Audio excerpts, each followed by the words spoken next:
நம்ம இன்றைக்கி எங்கே வந்திருக்கோம் பார்த்தீங்கன்னா கலிடைக்குறிச்சி சிஎஸ்சி சர்ச்சுக்கு தாங்க வந்திருக்கோம். இன்றைக்கி என்ன ஸ்பெஷல்னா 114வது ஆலய பிரதிஷ்டை பண்டிகைக்கு வந்திருக்கோங்க. நேராக சர்ச்சுக்கு போயாச்சு, ஜோம் பண்ணிகிட்டு இருந்தோம்.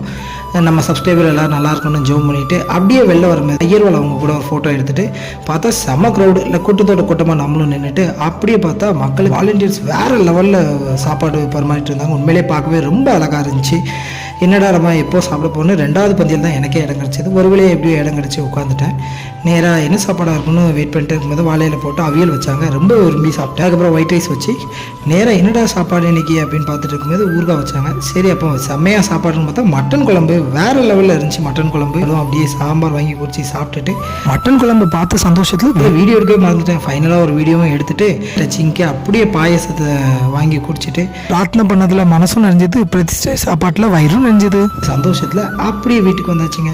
கல்டிஸ் கிச்சன் யூடியூப் சேனலை சப்ஸ்கிரைப் பண்ணுங்கள், இன்ஸ்டாகிராம் ஐடியை ஃபாலோ பண்ணுங்கள்.